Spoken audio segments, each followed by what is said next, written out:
দেখো ভাই, এই পৃথিবীতে জন্ম নেওয়া প্রতিটি শিশুই কিন্তু সুস্থ হয় না, সবার মতো একই রকম স্বাভাবিক হয় না। বিজ্ঞানীদের এক গবেষণায় পাওয়া গিয়েছে যে গড়ে 2000 বাচ্চার ভেতরে এক বাচ্চা এমন হয়, সে না হয় কোনো ছেলে, সে না হয় কোনো মেয়ে, সে আসলে হয়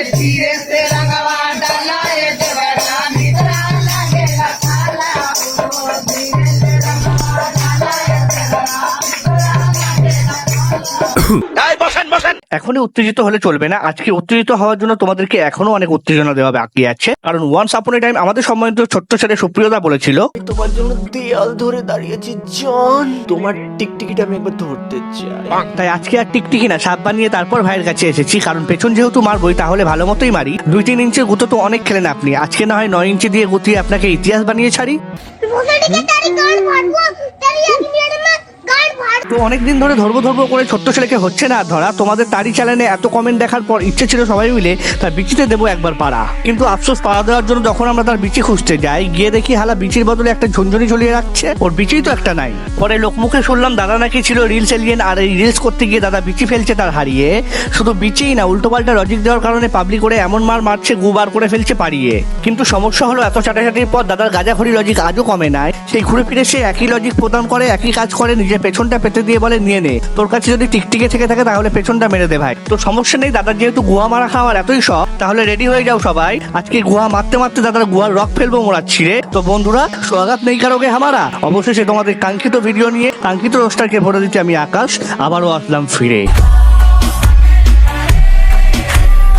তো হ্যালো বন্ধুরা, this is Akash, welcome to entertainment. তো কি খবর তোমাদের? বরাবরের মতো নতুন একটা ভিডিও দেখবে আমাদের। তো দেখো ভাই, আমরা সবাই জানি মানুষের মৌলিক চাহিদা 6টি, কিন্তু একমাত্র ছোট্ট ছেলে যার কিনা মৌলিক চাহিদা 7টি।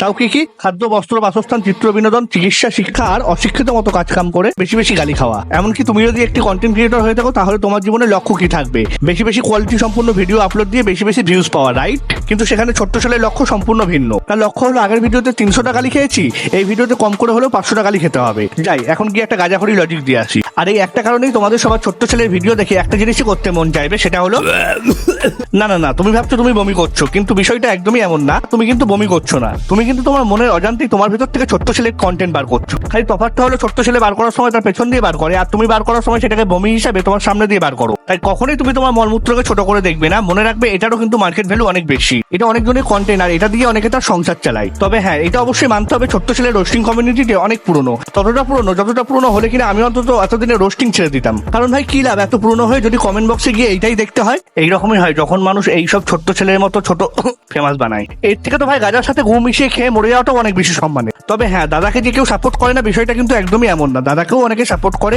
তারও অনেক রোস্টিং ফ্যান আছে। কিন্তু সমস্যা হলো একটা জায়গায় তারা ঠিকঠাক বানানই করতে পারে না। না না না, হতে পারে টাইপিং মিস্টেক, ব্যাপার না, ইটস ওকে।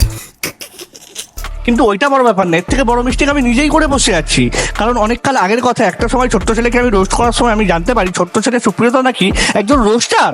যাক, ওই কথাটা শোনার পর আমি হতাশ হলেও ততটা হতাশ হই নাই যতটা হতাশ কিনা আমি এই কথাটা শোনার পর হয়েছি, যে ছোট্ট ছেলে ব্লগ চ্যানেলটা আসলে তিথি তুষারের থার্ড চ্যানেল না। মানে শত শত ভিডিও এই চ্যানেলে আপলোড দেওয়া দেখে আমি এটা মনে করেছি এটা মনে হয় তিথি তুষারের থার্ড চ্যানেল। কারণ ভাই এই চ্যানেলে তিথি তুষারকে নিয়ে যতগুলো ভিডিও আপলোড দিয়েছে ততগুলো ভিডিও তিথি তুষারও তার চ্যানেলে আপলোড দেয়নি। তিথি আসছে, তুষার যাচ্ছে, তিথি ঘুমাচ্ছে, ও আচ্ছা তুষার এসেও পড়েছে, ও নাইস, এসে ঢুকিয়েও দিয়েছে ছোট্ট ছেলেকে, ও আচ্ছা। থাম, বাকিটা আমাকে দেখতে দে। তো এত চাটির পর ওই দিন ছোট্ট ছেলেকে দেখলাম আইরনিক অংশকে রোস্ট করতে বলতে থাম্বনেলে লেখা ছিল বাচ্চা একটা মেধাবী ছেলের গল্প, আইরনিক অংশ রোস্ট। এখন ভিতরে কি করছে ওইটা আমি ঠিক বুঝতে পারিনি, কারণ আইকিউ একটু কম তো, তাই বিষয়টা তেমন একটা মাথায় খেলে নাই।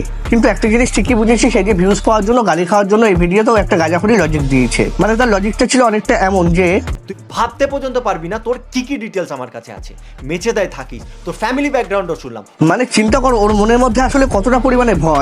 ও ঠিকই জানে ওর কন্টেন্টে কোনো কোয়ালিটি নেই। এখন যদি 2 বছরের বাচ্চাও এসে 2-3টে ভালো লজিক দেয় তাহলে ওর থেকে উপরে উঠে যাবে। তাই সে কি করলো, অংশুকে থ্রেড দিল যে তার সমস্ত ডিটেলস তার কাছে আছে, সেটাও আবার ভুলভাল। আমার কাছে কথা হলো ভাই, সে কোথায় থাকে, কোন স্কুলে পড়েছে, কি করে, ওর বয়স কত, তাতে তোর সমস্যা কোথায়? মানুষ কিন্তু ওকে ওর মার্কস আর ওর বয়স দেখে সাপোর্ট করেনি। আর তাছাড়া তুই এই সমস্ত ডিটেলস নিয়ে কি করবি? করবি? তুই কি বড় বাল তাপস পাল নাকি যে সমস্ত ডিটেলস নিয়ে ঘরে ছেলে ঢুকিয়ে দিবি? আর 35 মিনিটের রোস্ট ভিডিও কে বানায় ভাই? এটা রোস্ট নাকি ওয়েব সিরিজ? আমি তো আমার জীবনে এই প্রথমবার 35 মিনিটের রোস্ট ভিডিও দেখলাম। হ্যাঁ ভাই, দেখা লাগে, রোস্ট ভিডিও করতে গেলে এমন অনেক অত্যাচার সহ্য করতে লাগে। আমার তো মনে হয় দাদা ভুলে এই ভিডিওটা তার ব্লগ চ্যানেলে আপলোড করতে গিয়ে রোস্টিং চ্যানেলে আপলোড দিয়ে ফেলেছে। জ্বালাই। এখন জ্বালাটা দাদারা কোথায় সেটা আমি জানতে পারলাম না, জানতে পারলে তোমাদেরকে অবশ্যই জানাবো। তো ভাই মোট কথা হলো, ছোট্ট ছেলে হলো এমন একটা প্রাণী যাকে কিনা এলিয়েনরা স্বয়ং মঙ্গল গ্রহ থেকে হেড দেয়। কারণ টিকটক আর রিলস এলিয়েনদের কথা তাও না হয় এলিয়েনরা বোঝে, কিন্তু এই ছোট্ট ছেলের কথা তো এলিয়েনরা বোঝেই না, উল্টো সহ্যও করতে পারে না। তাই স্যাটেলাইটের মাধ্যমে তারা পৃথিবীতে আমাদের কাছে গালি পাঠায়। আর যখন দেখে ওইটাতেও কোনো কাজ হচ্ছে না, তখন রিকোয়েস্ট করে বলে, ভাই ওরে থামা, আর নিতে পারছি না, ওর জন্য একটা পাথর আমরা আমাদের গ্রহ থেকে পাঠাচ্ছি, অন্তত ওইটা ওকে দিস। কি ভাবছো গিফট হিসেবে পাঠাচ্ছে? আরে না, ওর পেছনে ভরে রাখার জন্য পাঠাচ্ছে, যাতে ওই জায়গায় ঢুকিয়ে রেখে ও একটু আরাম পায়, অন্তত ভিডিওর ভিতরে এসে যেন চিল্লামিল্লি না করে। তবে হ্যাঁ, সবশেষে একটাই কথা, ওদের ম্যাটার, ওরা পোদ মারা। তোমরা নিজেদেরকে এইসবের ভিতরে ইনভলভ করো না, শুধু দেখো, মজা নাও, আর আমার চ্যানেলটাকে সাবস্ক্রাইব করো। তো আজকের জন্য শুধু এইটুকুই। ভিডিও যদি ভালো লেগে থাকে তাহলে লাইক এন্ড শেয়ার অবশ্যই করে দিও। ততক্ষণের জন্য লাইট অফ।